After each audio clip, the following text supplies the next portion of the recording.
hoan'izay rehetra malalan'Andriamanitra sady voantso no marina. Ho aminareo anie ny fahasoavana sy fiadanana avy amin'Andriamanitra raintsika sy Jesosy Kristy Tompo. Amen. Anio alahady fa 10 May 2024, alahady fa 5 manaraka amin'ny Pasika. Alahady izay hitondranam-bavaka ny sampana lehilahy kristianina manerana ny sahan'ny FJKM. Ibandrinana ny loha hevitra hoe miasa ao aminy ny fanahy masina. Fandarana nalaina avy amin'ny fandarana iombonana natolotry ny foibe SLK ny fandarana raha itsika araka ny liturjia amin'ny endriny 7. Ny tondra ny tenin'Andriamanitra amin'ity anio ity dia ny mpitandrina Ratovo Maminirina Sosielala taleny ny akan'ny zazalahy FFPM ao Antsahamanitra. Iara hitsangantsika andray azy. Mitodika aminao izay Andriamatoa mpitandrina, maneho ny fisaorana no nanekenao ho iraky ny Tompo hitondra ny teny soa mahafaly amin'ny vahoakan'Andriamanitra sy aminay lehilahy kristianina amin'izao alahady maraina izao. Ilay Andriamanitra tompon'ny iraka izay efa nifidy anao anie hiaro sy hamery anao hatrany, ahefanao be amin'ny adidy sy andraikitra maro izay efa nampiandreketiny anao. Misaotra tompoko.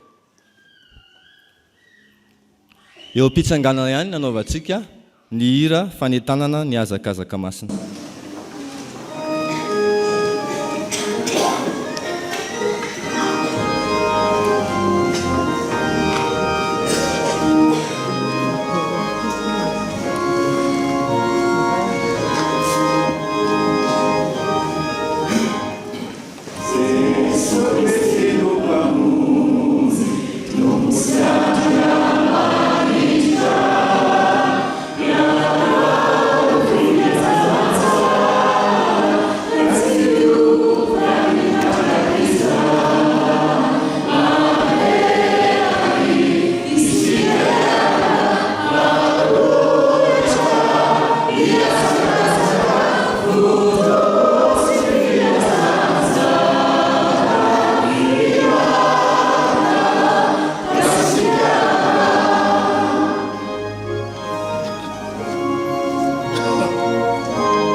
Ho fisaorana sy fideranan'Andriamanitra dia raha antsika mamaky ny salamo efa voalahatra.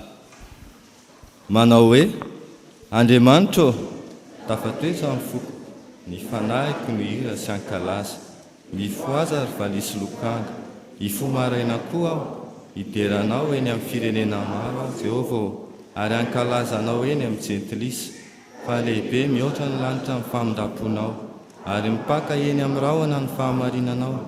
Misandrata eny ambony lanitra ianao Andriamanitra ary aoka ho ety ambony tany rehetra ny voninahitrao mba afaka ny malalanao dia vonjeo amin'ny tananao ankavananao kavalio. Amen.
Ivavakisika ry Tompo Andriamanitray, rainay amin'ny alalan'i Jesosy Kristy.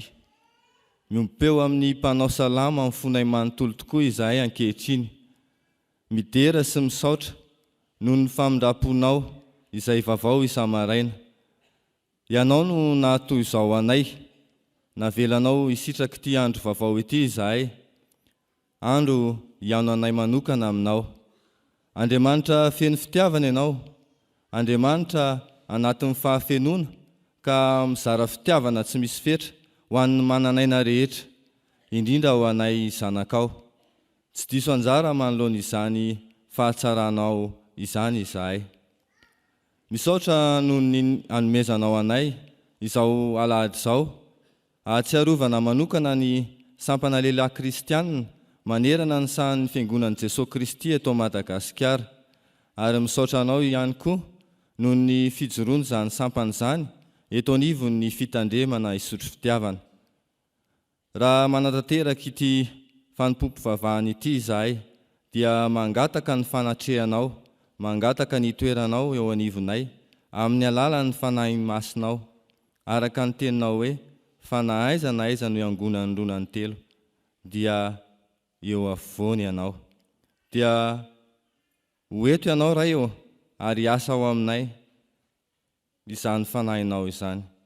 Amasina ary izahay mba ahaizanay mandray ny fanahinao sy ny fiadananao, fa Andriamanitra mahefa ny zavatra rehetra tokoa ianao. Amin'ny anaran'i Jesosy Kristy no anaovanay sy angatahanay ny vavakay. Amen. Tonga eo amin'ny fotoanany 10 minitra ho an'ny ankizy sy ny tanora isika, koa aoka ny ankizy sy ny tanora rehetra mba hitsangana. Ataontsika ny hira voalahatra.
Vavatsika raha eo misaotra anao izay raha mbola nomenao anjara sy fotoana ahafahanay miaino sy miaina ny teninao, koa mangataka ny fanatrehan'ny fanahinao masina izay Jesosy mba ho tonga aminay izao fotoana izao, amin'ny anaran'i Jesosy ny vavahanay, amen.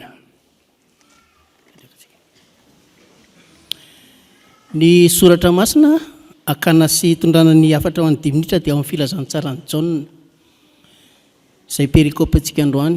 Filazantsara ny Jaona toko 4 andininy 17 tapany A. Rehefa hita dia ovaka itsika amin'ny anaran'ny Tompo. Ny fanahy no mahavelona. Afaka veritsika veraka izy amin'ny feo mafy.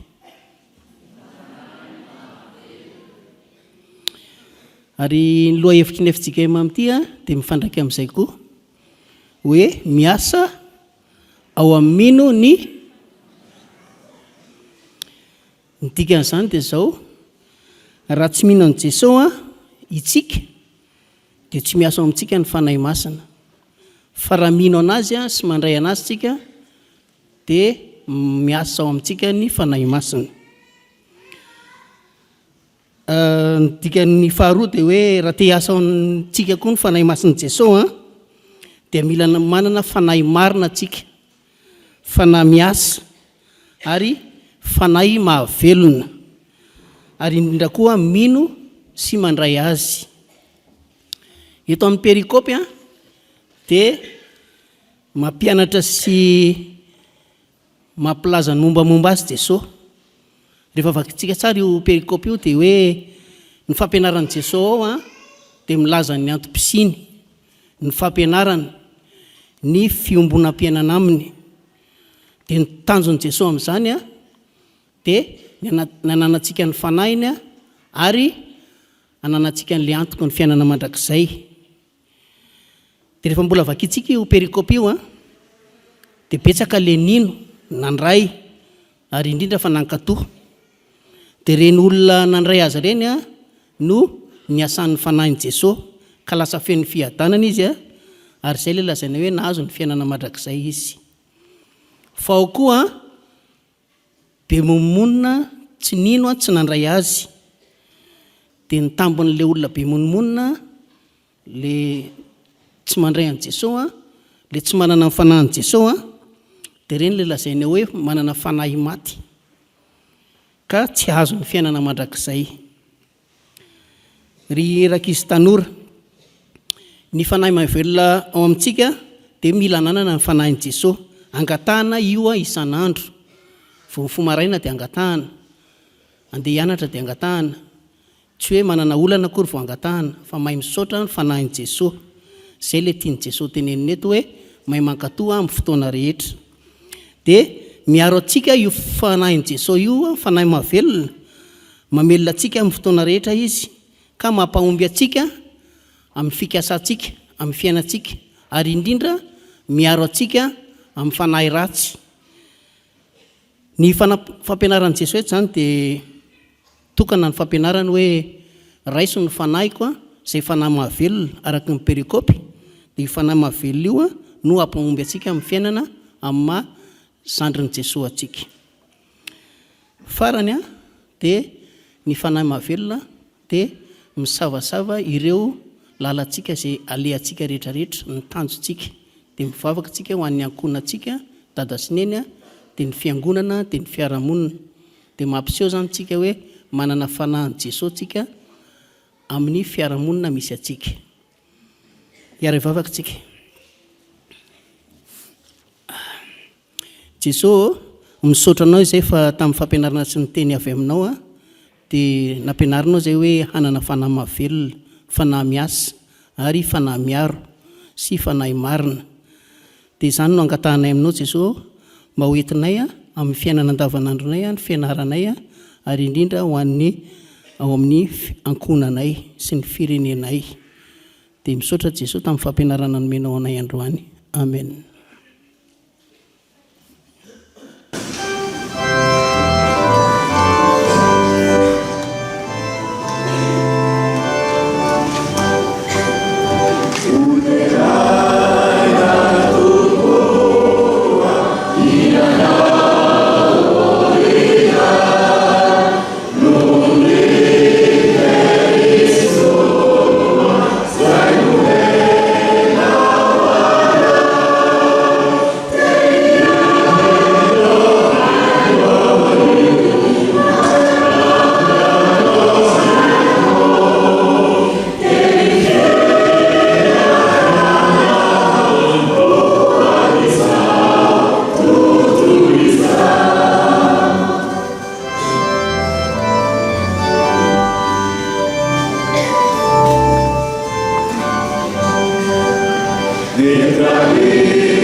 Vavaka isika.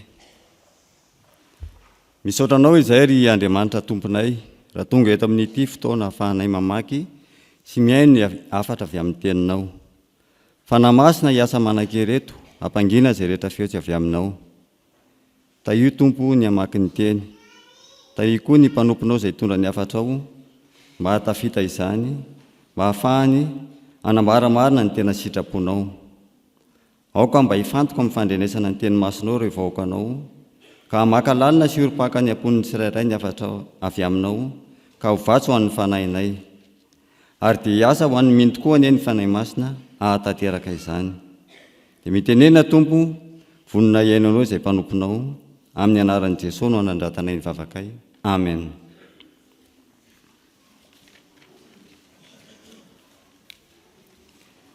Hiara-maky sy haino ny soratra masina isika ao amin'ny fanekena taloha bokin'ny Mpitsara.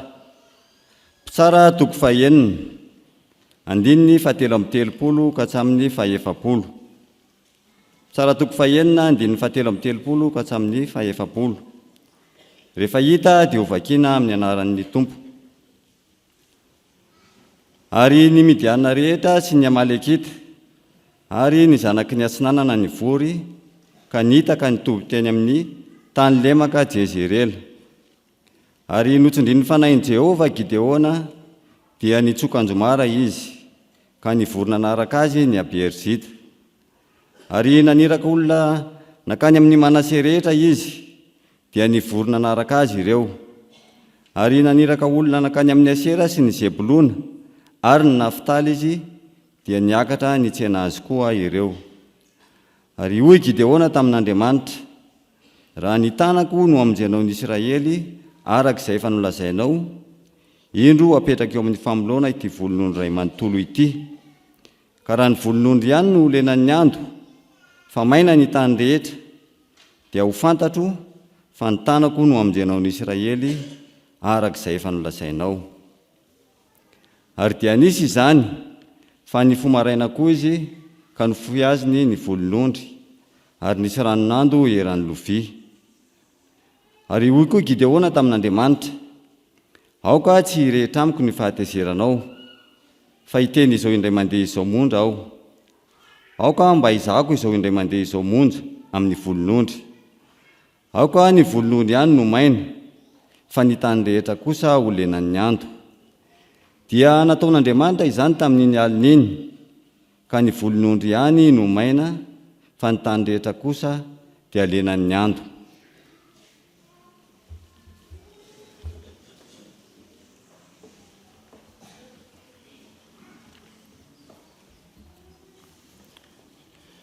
Ho toizantsika ny famakiana soratra masina ao amin'ny fanekena vaovao, filazantsara araka ny Jaona.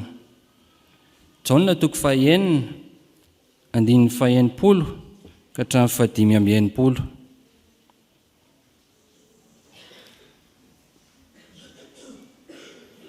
Ary ho faranantsika ny famakiana soratra masina ao amin'ny epistily voalohany soratan'i Petera voalohany toko fahaefatra, andininy faharoa amby folo ka hatramin'ny fahaenina amby folo. Rehefa hita dia ho vakiana amin'ny anaran'ny Tompo. Koa maro tamin'ny mpianany noho nandre dia nanao hoe sarotra izany teny izany, iza ny mahahaino izany? Ary fantatry Jesosy tao am-pony fa nomonina tamin'izany ny mpianany, ka dia hoy izy taminy, mahatafotoana anareo va izay? Maika raha mahita ny zanak'olona miakatra ho any amin'izay nitoerany taloha ianareo. Ny fanahy ny mahavelona, ny nofo tsy mahasoa na inona na inona. Ny teny izay lazaiko taminareo dia fanahy sy fiainana. Fa misy ny sasany aminareo izay tsy mino, fa fantatry Jesosy hatramin'ny voalohany izay tsy nino sy izay hamadika azy. Ary hoy izy, izany no nilazako taminareo, fa tsy misy olona mahay manantona ahy raha tsy nomeny ray azy izany.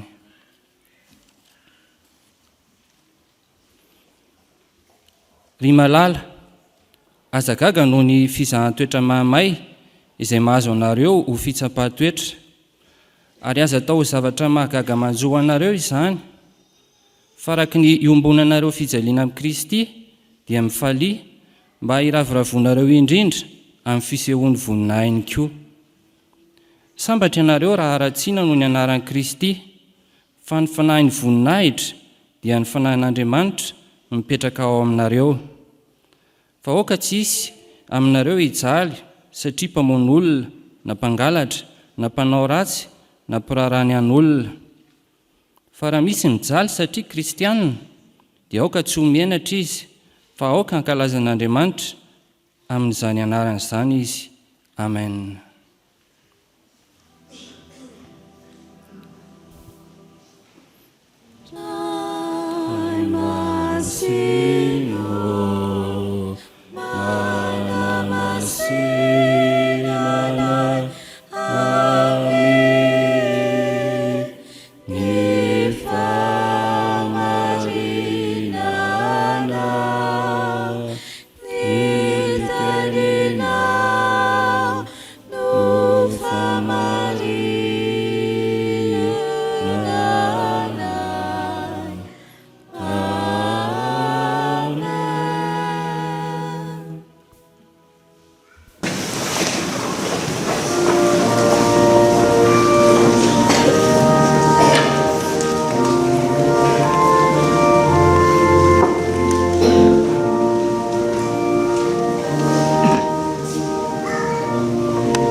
Ampitomboana ho anareo ry havana ny fahasoavana sy ny fiadanana avy amin'Andriamanitra ray sy Jesoa Kristy tompontsika. Miarabana ny sampana lela kristianina amin'ity andro manokana manerana ny efitsikema izay hitoranam-bavaka ny sampana ity sika ry havana eto amin'ny fitandremana. Manaraka hatrany aloha hevitra hoe miasa ao amin'ny mino ny fanahy masina. Ny ten'Andriamanitra izay hotoriana amintsika ary anio dia izay hita ao amin'ny bokin'ny mpitsara. Ny mpitsara toko fahenina ny andinin'ny 7:30 ka hatramin'ny andinin'ny 100 efa novakiana tamintsika teo izany. Tantarany Gideona, ampany amin'ny tantarany Gideona io. Ny teny hoe Gideona dia manana hevitra hoe mpiady mahery na koa hoe mpijinja hazo. Izy dia zanaka mpisoritsampy izay rainy no mitana izany altaratsampy izany. Nefa koa dia izy ihany no nandrava an'io altaratsampy ny rain'io. Fa ny asan'ny fanahy tao amin'ny Gideona tamin'ny vanim-potoana izay nampahory ny Israely noho ny nataon'ny Midianina ny setrasetra azy, dia nahatonga ny Gideona hitarika ka ho tonga mpitsara eo amin'ny tantaran'ny firenen'ny Israely. Ohatra ao amin'ny 9:20 amin'ny toko faheniny ity, Gideona mangina miafina mively vary mba hafenina Midianina, mangina. Eo amin'ny 7:70 Gideona nanana fahasahiana nangataka famantarana raha Andriamanitra tokoa io miteny amin'io tamin'izay vanim-potoana izay. Ary ny 7:70 aza dia milaza fa Gideona dia nanaiky andrava ny sampiny rainy rehefa niran'Andriamanitra asan'ny fanahy masina. Noho izany tazana tao amin'ny Gideona ny mahalela mahery azy, vonona hifanatrika amin'izay mety ho mampahory ny fireneny. Ary eto amin'ny 4:30 dia mazava tsara ny filazan'ny soratra masina fa voatsindry ny fanahin'i Jehova i Gideona. Hiasan'ny fanahin'i Jehova, miainy ny feo ny fanahin'i Jehova, manaiky ny fiasan'ny fanahin'i Jehova. Dia izay no ananganantsika nio lohevitra iray manao hoe lehilahy mino ny asan'ny fanahy masina. Lehilahy mino ny asan'ny fanahy masina. Voalohany mahatona olona hiady ny ady tsara. Mahataona olona hiady ny ady tsara. 7:30 hatreo amin'ny 5:30 zay. Izavy ny voataonany ao ny Ebezirita zay tsinona fa ireo mpiara-monina aminy, zany hoe anisan'ny mpianakaviny ihany. Dia nanirak'olona izy voataona ny Manase, firenena iray teo amin'ny Israely, foko iray teo amin'ny Israely izay fokony ny rainy. Nanarak'ireo rehefa nanirak'olona izy voataona ny Asera, ny Zebolona, ny Naftaly, avy ny tsena azy.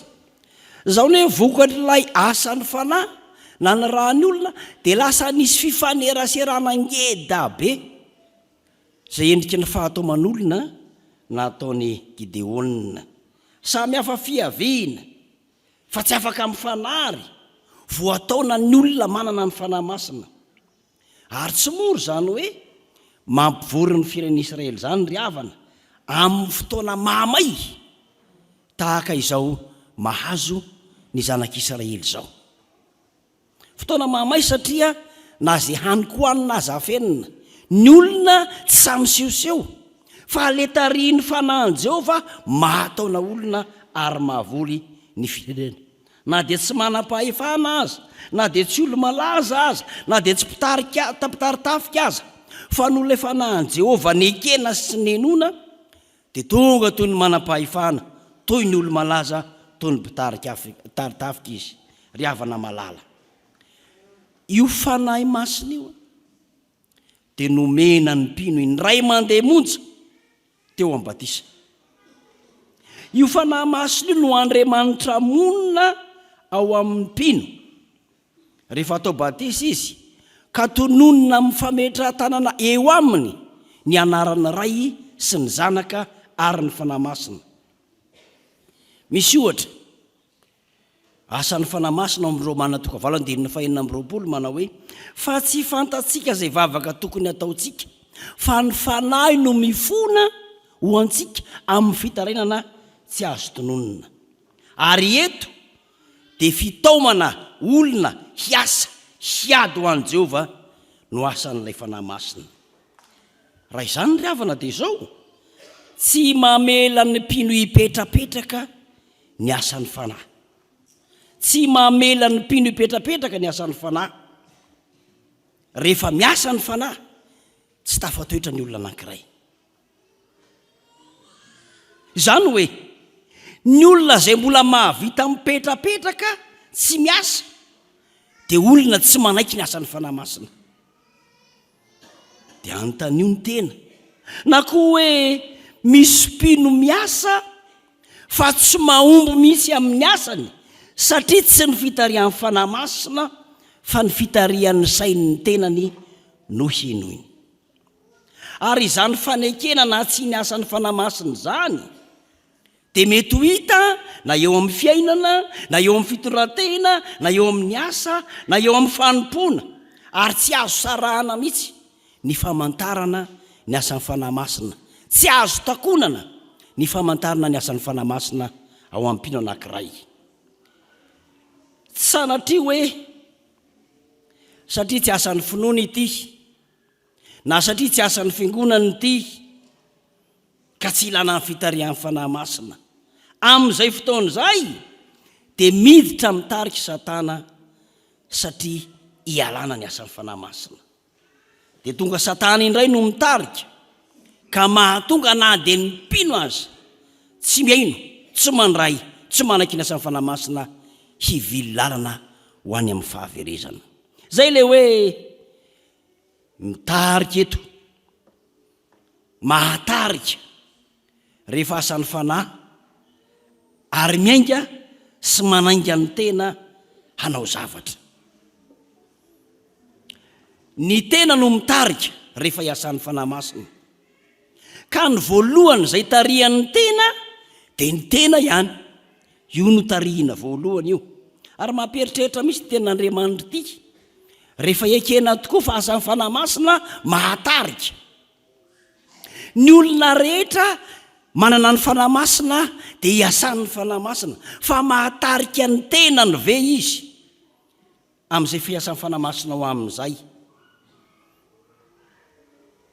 Izaho mitarika ny tenako, izaho mitarika ny masoko sy hijery izay mitarika amin'ny fakam-panahy, izaho mahatarika ny sofoko tsy hiainy teniteny foana, izaho mahatarika ny vavako tsy hiteny zava-mahameloka, izaho mahatarika ny tongotro tsy handeha any amin'izay tsy akasitrahan'Andriamanitra, izaho mahatarika ny tanako tsy handray zava-boaozina, izaho mahatarika ny kiboko tsy hinana ary tsy hisotro izay tsy akasitrahan'Andriamanitra, ary izaho mahatarika ny saiko hevitra tsy mifanohitra amin'ny sitrapon'Andriamanitra. Izany ny olona tarihan'ny fanahy masina mahatarika ny tenany, tahaka ny Gideona tarihan'ny fanahy masina nahatarika ny fireneny. izao mahatarika ka maharesy ny momba manontolo dia etiko miady amin'ny fahavalony devoly, fahavalony mahazanak'Andriamanitra. Ary koa ny asany fanan'Andriamanitra rehefa avy mitarika ny tenako dia mitarika ny afako ho tonga zanak'Andriamanitra, ary izay zanak'Andriamanitra dia mitarika ny tenany tahaka ny fitariana nataon'ny fanahy tamin'ny Gideona. Fa hoy ny soratra masina, raha nananareo izany zavatra izany sady hananareo betsaka dia tsy havelany izany ho malaina na tsy havokatra ianareo amin'ny falanatsaran'i Jesosy Kristy. Petera 2:1-9. Fa manaraka ry havana ny lehilahy mino ny asan'ny fanahy masina, faharoa sa miantso an'Andriamanitra hanamarina ny teniny, sa miantso an'Andriamanitra hanamarina ny teniny, izany hoe makatoky. 5:30 hatramin'ny 5:40. Andriamanitra dia miantso manome ny fanahy satria tia hamonjy ka mampiasa olona izy. Gideona dia makatoky ka manontany an'Andriamanitra ny amin'izay tokony sy tokiny sy farany eo amin'io Andriamanitra io. Dia izay natonga ny 5:30 ka hatramin'ny 5:40 ny amin'ny ranonando sy ny volon'ondry ary ny tany. Dia tonga amin'ilay fitenenany ity manao hoe hafa be oatra amin'ny tsakotsako labozy. Jerena toa menaka fa rehefa tsakola tsy misy ilana azy. Nahoana ny mahafabe azy? Aiza kosa moe? Kanana i Palestina dia anisany manana oram-panala, milatsaka ranonando ary mahavonto io rehefa milatsaka. Dia isy ve ny hoe ny tany ho maina nefa ny volon'ondry eo amboniny voto sady rehefa fiazana dia misy rano miraraka? Ary dia isy koa ve ny hoe ny volon'ondry eo amboniny dia maina fa ny tany eo ambaniny dia ho mando nefa mandalo amin'ny volon'ondry izay karazan-damba mifoka rano ilay ranonando? Zay ilay hoe hafa be. Ry havana malalaka, Gideona dia nampanao ny heverina ho tsy mety. Ary izay fisainany Gideona zay no tena fisaina mitoky amin'ny finoana, tsy lôjika amin'ny olona sy ny saina fa lôjika amin'ny finoana an'Andriamanitra. Ary ny soratra masina dia miteny eto hoe dia tanteraka izany, dia tanteraka izany. Raha volon'ondry mifoka rano eo ambony no tsy mando ny tany eo ambany, ary raha avy eo ambony volon'ondry ny tany ny rano no milatsaka mamando ny tany eo ambany, nahoana ny tsy olena ny volon'ondry? Tsy mety amin'ny lôjika ny sain'olombelona fa marina amin'ny lôjika ny finoana. Anontanio Andriamanitra ny amin'ny zavatra mpanaoviny anao, fa vonona izy aneo fa fanahy tokoa no mitarika, ary tsy ataony zany rehefa tsy ny fanahiny no mitarika. Izay asan'ny fanan'Andriamanitra dia afaka mahalala ny marina avy amin'Andriamanitra. Tsy misy ahihana fisalasalana, tsy asan'ny family vilian'ny devoly, tsy lany fotoana fa maika nieraka Andriamanitra. Fa hoy io apôstôly Paoly Tôly amin'ny Korinthiana 2:5 manao hoe fa ny olona araka ny fanahy kosa dia mahafantatra ny zavatra rehetra, kanefa izy tsy fantarin'olona. Gideona nangataka famantarana satria iasan'ny fanahy masina. Nangataka fa tsy nanao famantarana izy. Io ny tena ilaina ny asan'ny fanahy ry havana, amin'ny fifaneraserana serasera amin'Andriamanitra ray zanaka ary fanahy masina io. Tany remana mitsy tsy hivadika ny zava-misy. Nangataka izy fa tsy nanao. Fa ny zava-misy ny fahita amin'izao fotoan'izao amin'ireo karazam-piangonana, antsoina mitsy ny olona, aty ny rally de miracle, aty ny tontolon'ny fahagagana sy ny sisa. Te hibaiko an'Andriamanitra sa manakibaiko an'Andriamanitra. Famantarana na fahagagana na fahefana mampiasa saina ny olona maro eo ankehitriny. Le fahafana dia atao hoe pouvoir, ary andrasana na angatahana sa atao izany famantarana izany. Ankehitriny moa dia mahavariana mihitsiny fa nisy mpandinika anankiray nitaroka fa ny 2 ny ankizy sy ny zaza dia mankasitraka karaza-tsary mihetsika na sary-miaina misy pouvoir.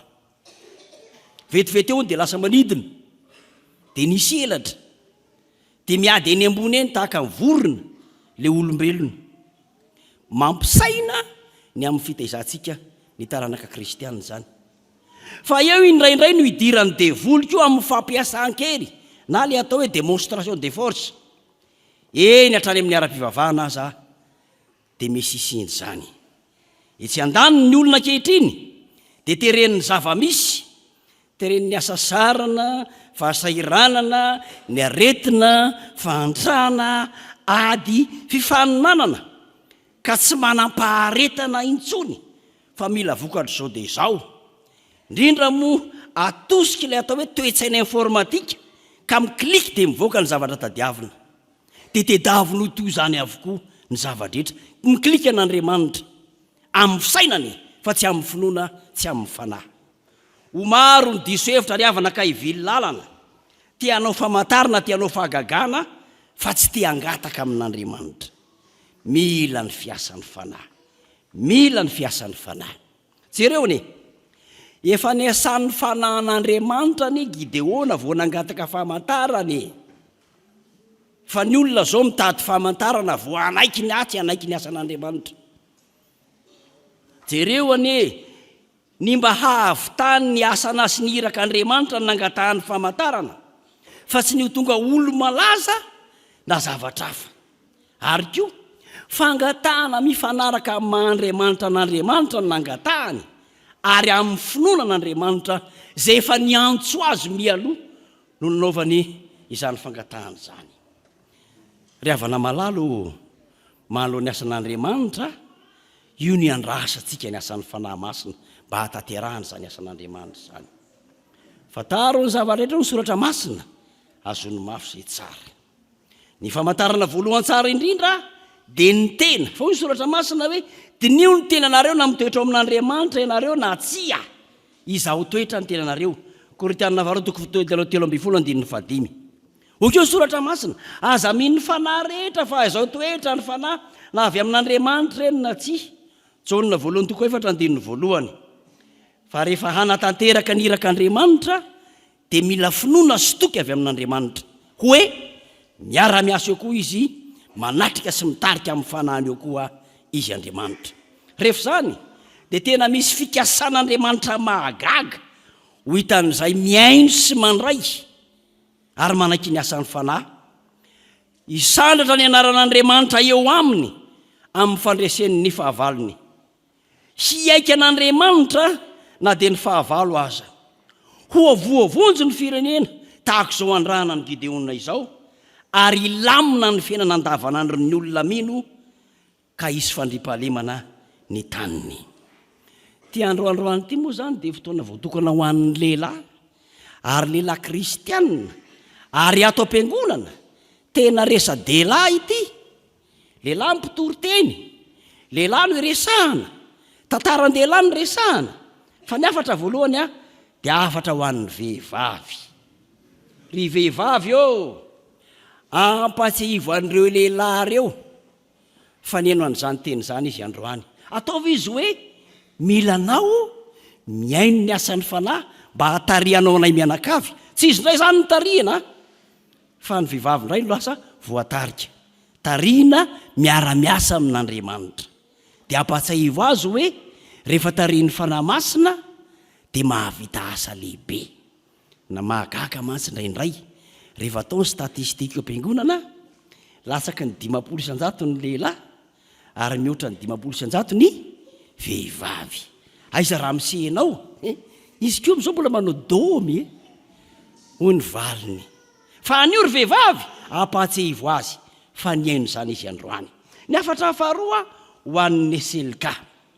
Tsarovy izay voasoratra teto, voatsindry ny fanahy, voatsindry ny fanahy fa tsy nasandratry ny fanahy.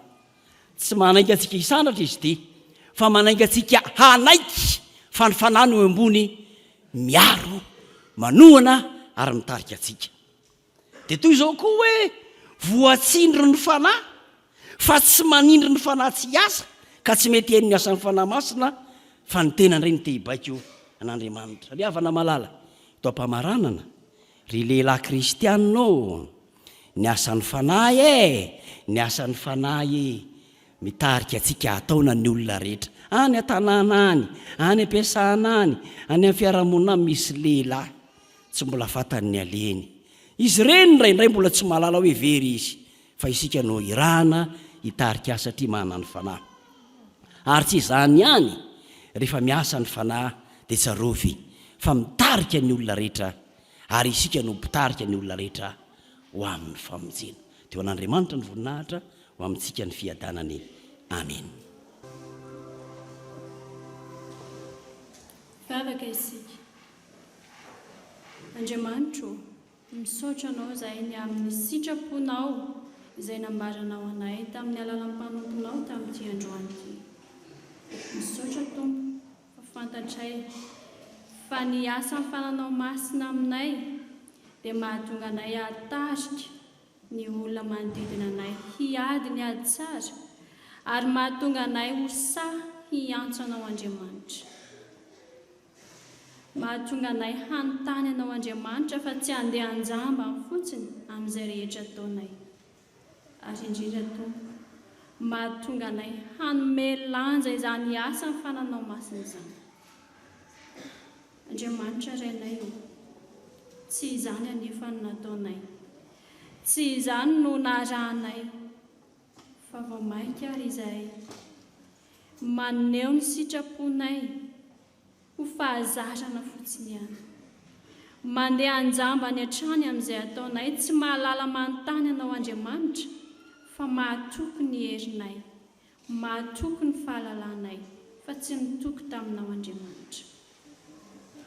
Ary indrindra Tompo, tsy hainay akory ny mitarika ny hafa hino izany asa ny fananao masina izany, fa ny tenanay aza indraindray dia tsy voatarikay ho amin'izany. Koa eto an-atrehanao Tompo dia mivalo aminao izahay, mifona aminao ary mangataka ny famelan-keloka avy aminao. Fa ianao ilay Andriamanitra mpamindra fo, ianao ilay mpamela heloka. Koa saza manantona anao ankehitriny, mitondra ny tsy fahamendrehanay, mitondra ny fahadisoanay ary mitondra ny heloka eto an-atrehanao. Mba ho diovinao, mba ho sasanao ary mba hafahanao amin'izany fitokianay ny tenanay izany, ka atoky anao Andriamanitra hatrany. Dia mino izay Andriamanitra fa mihaino ny mivavakay ianao ary mamela ny helokay, manadino ny fahadisoanay ary manadio ny fonay, mba ahaizanay mandray ny asa ny fananao masina ary ahaizanay miaina aminao Andriamanitra ka hiantso anao hatrany. Misaotra Tompo fa fantatray tokoa fa hamaly ny mivavakay ianao ary hamindra fo aminay. Ko amin'ny anaran'i Jesosy zanakao nanaovanay izany vavaka izany. Amen.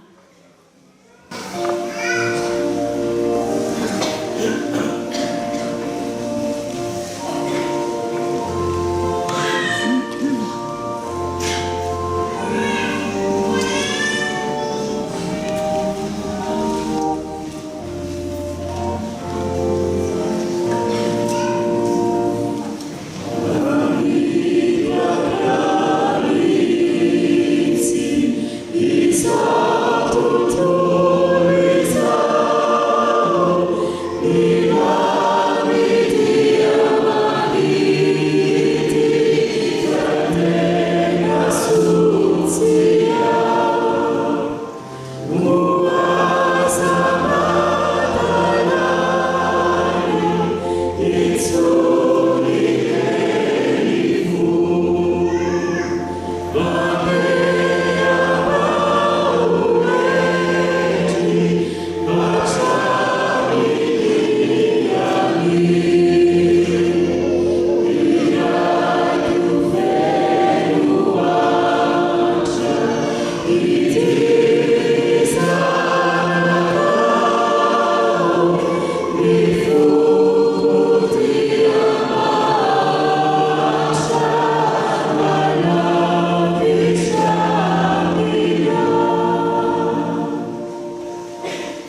havana ho atsika izay haiko tokoa ny fahotantsika teo anatrehan'ny tompo ary mibebaka mbarina tokoa mitsangana andreny teny somafaly atolotry ny tompo atsika ho famelana ny helotsika.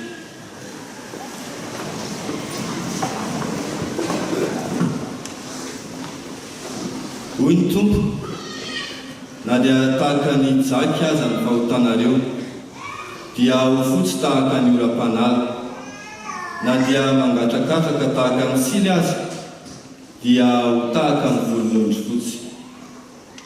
Ambala amin'ny anaran'ny tompo fa voavela ny elokareo noho ny anarany masina. Miderany tompo. Amen.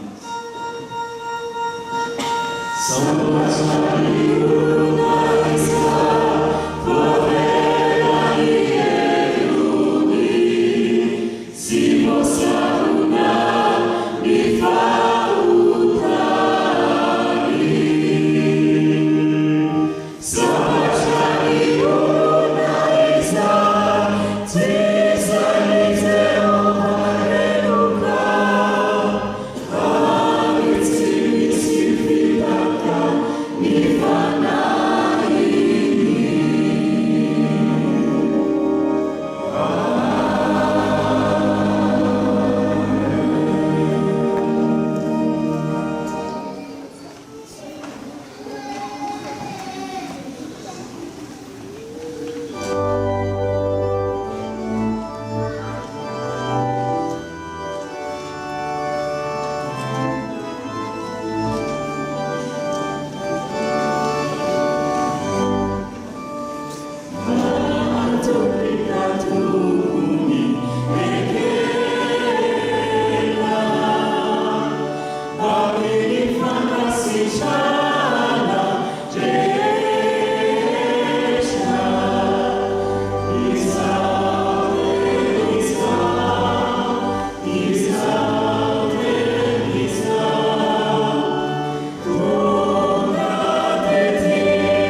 ho atsika izay voavela eloka dia andeha ambaratsika pahibe masy ny finoantsika araka ny fanekempinoana laharana faharoa.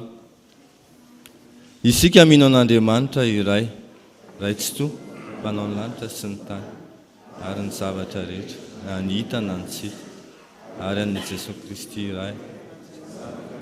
Andriamanitra nateraky ny ray ny talohan'izao rehetra izao, ny mazava fa amin'ny mazava, Andriamanitra fa amin'ny Andriamanitra, nateraka fa tsy natao, ny ray amin'ny ray ny zavatra rehetra. Izy no nahariany izao tontolo izao, noho ny amintsika olombelona, sady ny famonjenantsika, dia nidina avy tany an-danitra izy, ary nataony fanahy masina no avy tamin'ny Maria Virginy, dia tonga olona izy, tongoany tamin'ny hazo fijaliana amin'ny fanavotana antsika, tamin'ny nanapahany Ponty Pilato izy, nitsanga tamin'ny maty tamin'ny andro fahatelo, arak'izay voasoratra izy, niakatra ho any an-danitra izy, ary mipetraka ao avy any izay tsara velona sy ny maty, ary mandrakizay ny fanjakana. Isika mino ny fanahy masina, tompo sady mpagnome aina, izay avy amin'ny ray sy ny zanaka, ka hitsaoana sakan'izay miaraka amin'ny ray sy ny zanaka, izy dia niteny tamin'ny vava-mpaminay. Isika mino ny fiangonana iray amin'ny apôstôly, ary manerana izao tontolo izao. Isika manaiky ny batisa iray famelan-keloka, sady manantena amin'ny fitsangana mamy, amin'ny fiainana mandrakizay. Amen.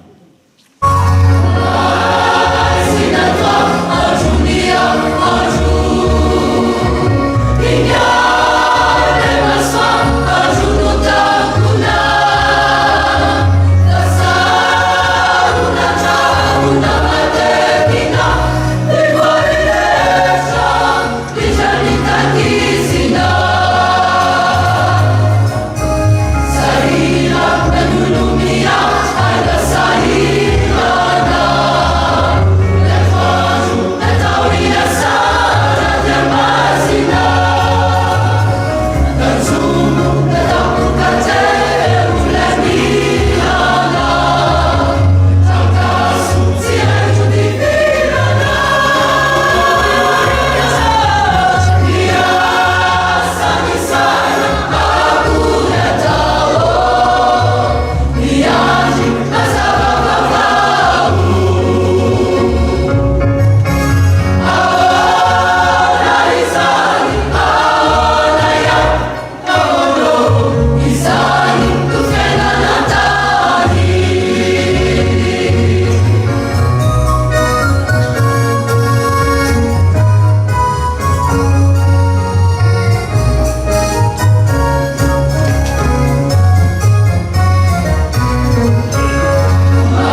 ny SLK itsangana manao ny hira mivovolatra izao.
Afatra ho an'ny sampana la kristianina avy amin'ny SLK fohibe.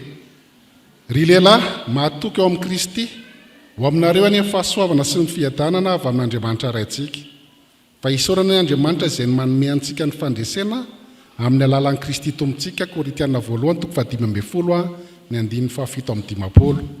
Izany soratra masina izany no entina misaotra sy midera ary manome voninahitra an'Andriamanitra noho ny fandresena izay omeny ka hatratrarantsika fianakaviambeny SLK FJKM amin'izao alahady natokana hitrotrona ambavaka ny lehilahy rehetra.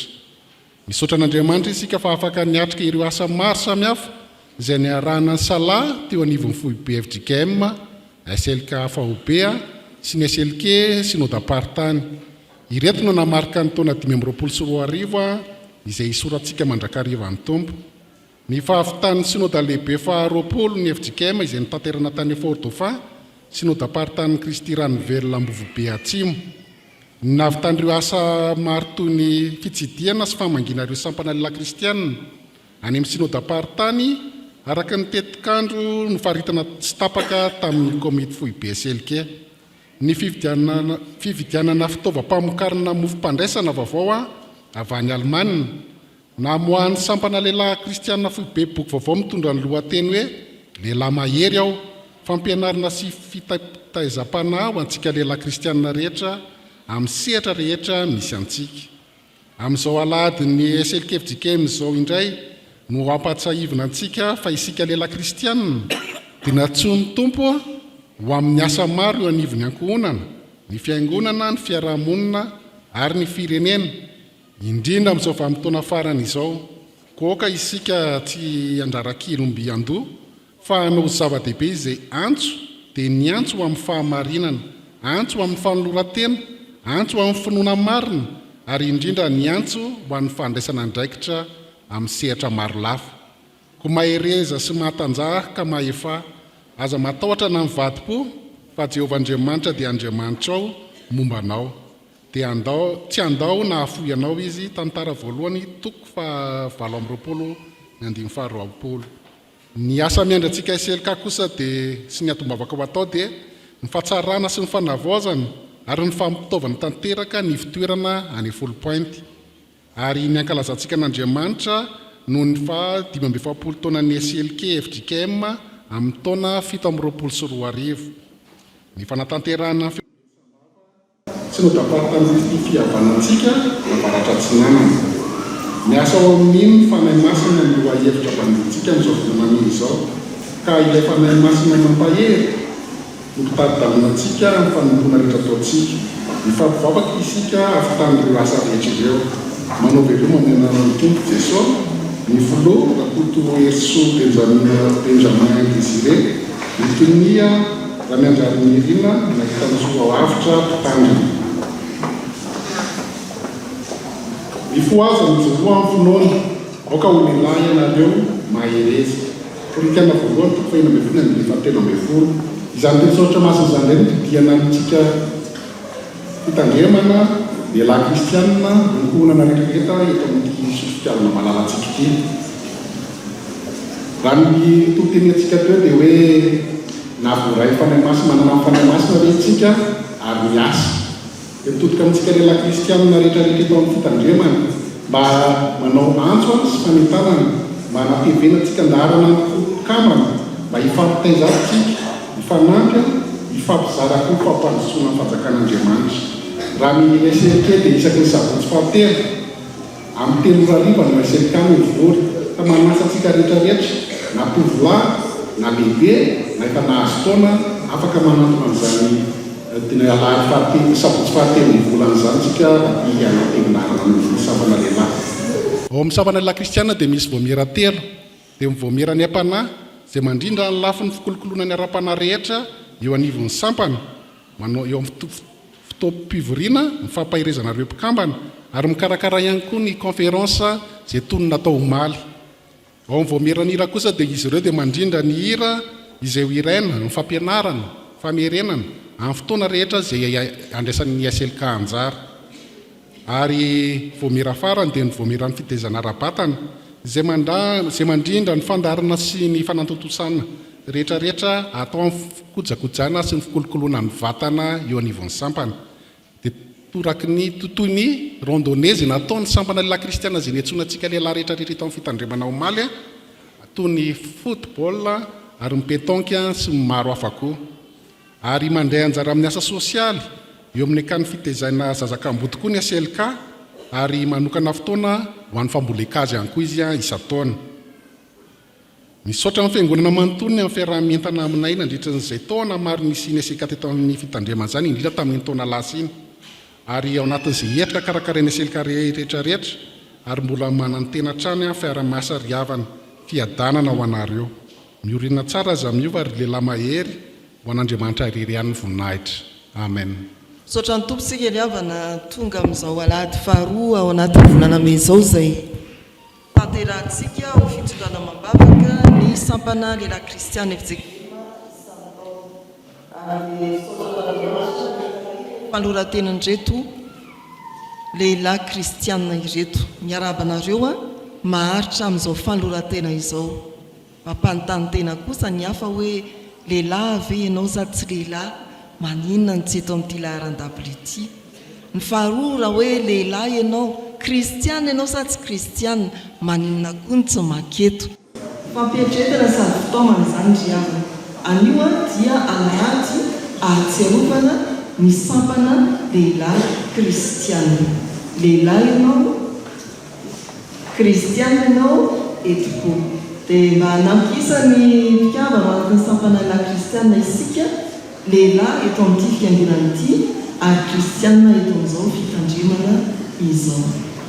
Misaotra ny foibe SLK izay nampita ny hafatra ary ny SLK eto amin'ny fitandremana na izany tamin'ny tsara ho fantatra sy ny fanentanana ho antsika fiangonana. Indro ny soratra masina izay atolotra ho anareo lehilahy kristianina rehetra, indrindra ny mpikambana ao anatin'ny sampana lehilahy kristianina. Aoka hitsangana ianareo amin'ny sampana lehilahy kristianina dia androtrona avokoa ny lehilahy rehetra tonga ao anaty fampietretana sady fitaomana izany ry havana. Anio dia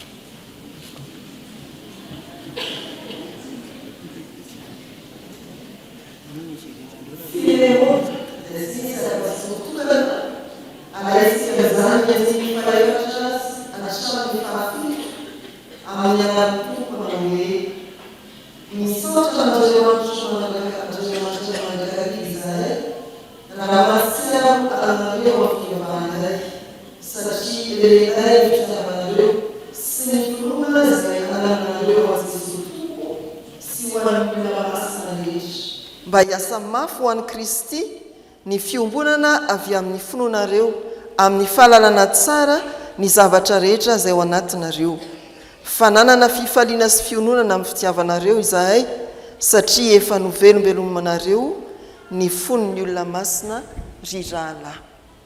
Amen. Ivavaka isika.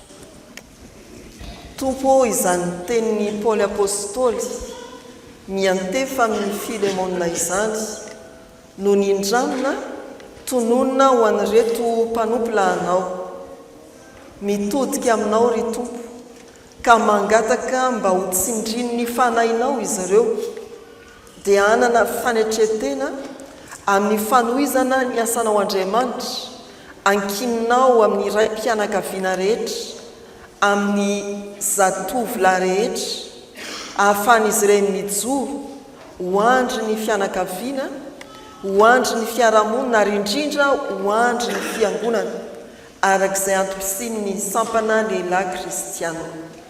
Misaotra anao noho ny ahafahana matsiaro azy ireo ambavaka amin'ity fotoana manokana ity koa izay tononinay ho azy ireo dia ny hitehirizanao azy ry tompo amin'ny fahasoavanao ka mba hahatonga azy ireo aharitra hatramin'ny farany amin'ny finoana kristiana ny tombon'izy ireo mandrakariva amin'ny fanoratena masina ka irotsahany antsehatra ao anatin'izao sampana le zao anotonao amin'ny fitiava eo ambany fitaria ny fanahy masina.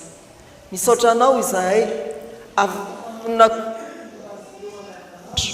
ny fahasalamany ny asa mandrara fivelomany na ny fianarany ny filofosana rehetra izay tanterahany tompo ako anampy ianao ary anoana hanome fitahiana mihoatra n'izay angatan'izy ireo eo amin'izay hiandreketany.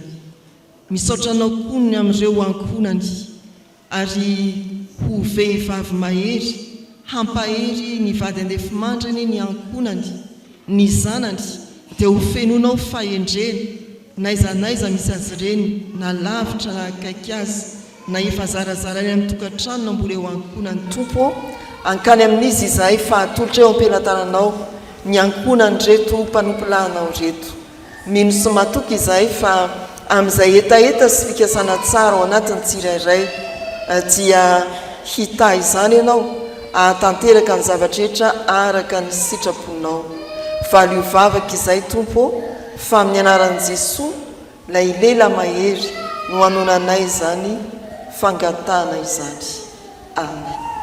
Okay, petraka ianareo. Andeha mbola iombona mivavaka isika ry havana izay tarihan'ny fananao Andriamanitra no tonga zanakao ary izay manaiky ho tarihan'ny fananao masina sy asan'izany fananao izany dia atsapa ny herinao Andriamanitra velona ka tsy atsiaro lany fotoana tsy ho voahozongozony riako izao fiainana izao raha tonga manantona anao Andriamanitra. Koa ankehitriny tompo dia mangataka aminao izay ho an'izao fiangonana malalanay izao ho an'ny kristianina rehetra tsy ankanavaka ato anatin'izao fiangonana izao mba ho tsapan'izy ireo tompo izany fiasa amin'ny fananao masina izany eo amin'ny fiainany mba atakatra izany hera amin'ny fananao masina izany ka hanaiky ho tarihan'ny fananao ary hanaiky ny herinao Andriamanitra. Tsy vitan'ny herinay na ny fahalalanay anefa izany tsy takatry ny sainay akory fa mila hatrany ilay herinao Andriamanitra izay hoentinay miatrika izany sy hoentinay manatotosa izany rehetra izany ho voninahitra ao Andriamanitra.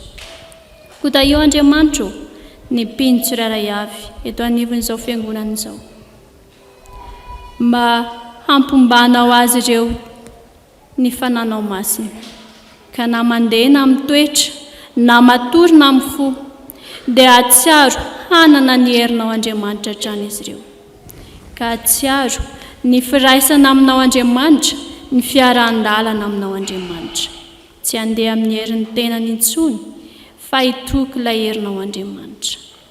Tahaka izany koa Andriamanitra, ny mpitarika ato anivon'izao fiangonana izao, na eo anivon'ny ireny fiangonana izany, na eny anivon'ny sampana tsirairay avy, dia samy anaiky ho tarihan'ny fananao masina, ka hitarika ny sampana, hitarika ny fiangonana ho amin'izany herinao Andriamanitra velo izany. Haneho ny fahatsarana eo anatrehanao no ny asa ny fananao masina. Tomponay eo, entina eto anatrehanao koa ankehitriny ity firenena ity. Asehoy Tompo ny herin'ny fananao masina, ka tonga izao firenena izao hanaiky ny herinao Andriamanitra velona, ka hitodika aminao Andriamanitra, fa tsy ho variana ny amin'ny rendrarendra n'izao fiainan'izao, tsy ho variana amin'ny fasairanana sy ireo ady maro samihafa, fa tena hibanjina anao Andriamanitra ary hitoky izany herinao izany, ka tonga izao firenena izao hatahotra anao ary hino anao Andriamanitra, ka ny aizina rehetra izay mandrakotra amin'ny firenenay Andriamanitra, dia aoka ny fahazavan'ny tavanao sy ilay herinao Andriamanitra no hitoetra amin'izao firenena izao, hanafaka izany aizina izany, ka azavy eo masonao tokoa ny firenenay sy ny vahoaka rehetra, ny mponina rehetra ato anivon'izao firenena izao. Ankehitriny koa izay Andriamanitra dia mitondra mbavaka eto anatrehanao ho an'ny mpindrehetra eto anivon'izao fiangonana izao, izay ao anatiny tsy fahasalamana, eo ihany koa ireo izay hiara ny manjo. Ianao Andriamanitra no tokonay, enao Andriamanitra no herinay, ary enao Andriamanitra no fantatray fa mahasitrana anay, manafaka anay amin'ny geja maro samihafa. Koa manafazy ireny Tompo amin'ny aretina izay manjo azy, ary indrindra mampahereza azy ireny amin'ny fahoriana izay menjady aminy, fa enao Andriamanitra no hery, enao Andriamanitra no manome hery ho an'ny olonao tsirairay avy, ary enao Andriamanitra no mampitoetra ny fiadanana sy ny fifaliana ao anatin'ny olonao tsirairay avy. Dia hitoetra amin'izy ireny ny fifaliana sy ny fiadanana avy aminao Andriamanitra. Dia misaotra Tompo fa afaka mangataka aminao izay, ary afaka mentoraka aminao ankehitriny, ka ho fiombonanay dia rahanay manonona ilay vavaka efa nampianarinao mpianatra ao manao hoe: Rainay izay ny an-danitra, ao masinina neny maranao, ho tonga neny fanjakanao, atao ny sitraponao ety an-tany, tahaka neny an-danitra. Miananina sazaonay, ary mamelany elokay tahaka namelany sy meloka taminay. Aza mitondra nay amin'ny fakapanahy, manafahany amin'ny ratsy, anao ny fanjakana sy ny hery, ary voninahitra mandrakizay. Amen. Izay iverenana eto fanohizana ny raharahany fiangonana eto ampitan-tsoratra dia ny fampianarana, fampahafantarana ireo fiovana ao anatin'ny liturjia FJKM. Tamin'ny heriny dia niresaka momba ny liturjia ny fandraisana ny fanasan'ny Tompo isika. Tao anatin'izany ny liturjia ny fandraisana ireo katekomenina ho isan'ny mpandray ny fanasan'ny Tompo. Izao kosa dia iresaka ny amin'ny liturjia ny batisa isika. Inona miova ao anatin'ny liturjia ny batisa? Ny fanambarana fa raha tsy noho ny antony manokana ihany dia ho fanekena tononona fa tsy fanontaniana sy valiny no fanekena eo amin'ny batisa. Izany hoe tsy misy hoe manaiky ve ianareo fa hitaizany zanakareo, tsy izay fa hoe tononona hoe manaiky izay fa hitaiza ny zanakay, ampianatra azy hivavaka, ampiditra azy ho sekoly alahady. Tsy misy fanontaniana sy heny tompoko tsony zany raha tsy noho ny antony manokana. Ny faharoa dia momba ny fanamasinana fanambadiana. Tsy sakramenta moa ny fanamasinana fanambadiana aty amin'ny fiangonana réformé misy antsika, fa fitaizana sy fitarian-dalana ho an'ny tokantrano tsirairay avy. Amin'ny fanamasinana fanambadiana dia ireto ny fiovana. Ny fanolorana peratra izay samihafa teo aloha ny an'ny mpampakatra sy ny ampakany, izany hoe ny an'ny lehilahy sy ny vehivavy, fa izao kosa dia mitovy izy samy hoe atolotra anao ity peratra ity ho fahatsiarovana sy famantarana fa vadiko eo anatrehan'ny tompo ianao. Rehefa vita io, raha ny teo aloha dia mifandray tanany ny mpivady ary tonoy ny mpitandrina hoe ambara fa mpivady kristianina ianareo manomboka izao, izay nampiraisan'Andriamanitra aoka tsy ampisarain'olona. Fa tsy izay ntsony amin'izao, fa n'izao indray dia ny hoe vita ny fanekena, atolotra ny peratra, avy hatrany dia miroso amin'ny fitsofan-drano sy fanamasinana ilay fametrahan-tanana, izay vao misy ny fanambarana mampivady kristianina, izay vao vavaka famaranana ny fanamasinana sy fitsofan-drano. Izay ny fiovana ao anatin'ny mariazy. Ny fanolorana peratra sy ny fizotra ny liturjia, vita ny fanolorana peratra, fanamasinana, fanambarana ary vavaka. Fa mankany amin'ny liturjia ny manjo indray isika. Amin'ny liturjia ny manjo aty am-piangonana no misy fiovana. Teo aloha dia vao manomboka ny fampiovavana dia misy ny atao hoe teny avy amin'ny soratra masina. Mbola mipetraka ny fiangonana ny manamanjo sy ny mpanotrina amin'iny, izay vao mitsangana manao hira dia mivavaka. Amin'izao kosa tsy hoe teny avy amin'ny soratra masina intsony no voambara ao anatin'ny liturjia, fa ny hoe fiderana, ary mitsangana avy hatrany ny fiangonana tonga manotrina ny manamanjo. Mitsangana avy hatrany ny fiangonana manontolo. Izay vao mandeha ny hira dia misy ny vavaka, izany hoe toy io ataontsika amin'ny fampiovavahana alahady io.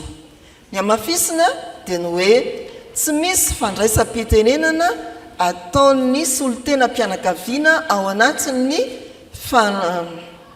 fampiovavahana manjo, fa ny mpitandrina ihany no mitondra teny fisaorana fohy sy fandaminana. Hazavana ihany nahoana moa, indraindray raha mijoro reny solotena mpianakaviana ireny dia mety manao zavatra, miteny zavatra mifanohitra amin'ny soratra masina noho ny fihetsem-po izay tsy voafefy na voafe, noho izay mety ho fahalalana mameno ny fosin'ny sainy fa tsy araka ny soratra masina. Indraindray koa dia tsy voafe ny fitenenana fa lasa minitra maromaro mba tsy ilazana hoe fa tonga ny amin'ny atsasakadiny. Tokony tsarotsika, tokony fantatsika ry-havana fa amin'ny taridalana amin'ny liturjia ny fampiovavana manjo dia hatramin'ny adiny indray latsakafefany raha lava indrindra, mba ho fitsinjovana ny avizanany manamanjo ho ny taridalana. Dia izay no tsara ho fantatra ho antsika izay nanatrika ireny fotoana ireny, mba tsy ho sahirana isika fa ahoana izy izany tompitontona be, fa izay ny fiovana ry-havana dia rahantsika mba ho voninahitran'Andriamanitra sy ho fiombonana eo anivon'ny fiangonana misy antsika. Dia samy anatanteraka isika hampandroso ny fiangonana. Amen. Tompo voavinandre ny afatra nampitondrainao ny mpanomponao izahay, ary faly satria hiasanao mifanahy masina mba hatarika ho sa hifanerasera aminao, ary anaiky ho tsindriny izany fanahinao masina izany. Dia indreto ary izay no ny asan'ny fanahinao masina no mba ny teninao manavao ny falorantenanay, mba hitarika olona maro ao ambalanao, lehilahy na vehivavy, eny ankonanay tsirairay avy. Ekeo ny falorantenanay ary ampahereza izahay taio mba havita ny fikasana ao anatinay isam-batan'olona. Indreo nomenay ny fanomezana, hoenti-manana ny asanao dia ny asa iombonana, ny asa eo anivon'ny sampana lehilahy kristianina isan-drafitra, fohy be, saodapartany, ary aty amin'ny fitandremana ny asa fandrarana eto amin'ity fitandremana ity. Tompo, miasa ianao amin'ny mpanomponao izay hitantana izany mba hahatonga ny filazantsaranao fanitarana ny ambainday ny fiangonanao amin'ireo asa rehetra izay sahanina. Ary mbola mangataka aminao ampitoetra tsaranay ao aminao Jesosy Kristy, ilay lehilahy mahery. Misaotra Tompo. Amen. Baka famarana anasa isika riavana. Andriamanitra rainay io, misaotra anao zahay noho ny fitantananao sy ny fitahinao nandritra izao asa sy fampahirezana izao. Ianao no nanome hery fahendrena ary faharetana ka nahafahan'ireo mpanompo vaositrao nanatanteraka izany. Ho anao rery ny dera, ny laza ary ny voninahitra tamin'izay rehetra vita Tompo, ary ankehitriny eto am-pamaranana izao asa izao dia atolotra eo am-pelatananao ny vokatry ny asa rehetra, engane ka hitondra fitahiana sy hampandroso ny fanjakanao izany, ary mamelanay amin'izay mety sy ho tanteraka tao anatiny reny. Tompo, tehirizo amin'ny faherezana avy aminao ny mpanomponao rehetra, misaotra nampahirezanao ireo reraka ka nanomezanao azy hery sy aina vaovao. Misaotra noho ny fanantenana sy fifaliana natolotra ao an'izay rehetra tratry ny fahakiviana. Misaotra ary Tompo noho ny fanomezanao finoana sy faharetana ireo miatrika ady sarotra. Aoka ny fanainao masina ho hitady-dalana anay mba tsy hiala ny fahamarinanao sy ny fanomponanao izahay na mety mandalo zavatsarotra sy fizahan-toetra azy. Taio ny fianakavianay tsiraray avy, ny fiangonanao ary ny asa rehetra andiananay amin'ny andavanandrony, anomezanao anay ny herim-pahasoavanao andiananay amin'ny fiadanana ary andraisana koa ny fitahiana avy aminao. Dia valio vavaka izahay fa tonononay izany amin'ny anaran'i Jesosy, ilay lohany mpiandry. Amen. Hitsangansika andray ny afatra. Aorin'izay dia ataontsika ny hira fahasivy amby 300 andininy voalohany. Ry miaramila mandrosoa izao. Izao ary ny afatra tononao antsika voavina indray ny asa sy fampahirezana. Voasoratra hoe: aza mamono ny fanahy, aza manao tsinotsinona ny faminaniana, fantaro ny zavatra rehetra, azono mafy izay tsara, fadio ny fanao ratsy rehetra. Amen.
Raisoary ny tsodrano izay tonona sy atolotra amin'ny anaran'ny Tompo. Ary Andriamanitra ny fiadanana izay nitondra ny Jesosy tompontsika mpiandry indro lehibe hiala amin'ny maty, mitondra ny ranony fanekena mandrakizay, izy ny hahatanteraka anareo amin'ny tsara rehetra, anao ny sitrapony ka hiasa ao anatinareo izay ankasitrany eo masony amin'ny alalan'i Jesosy Kristy. Amen.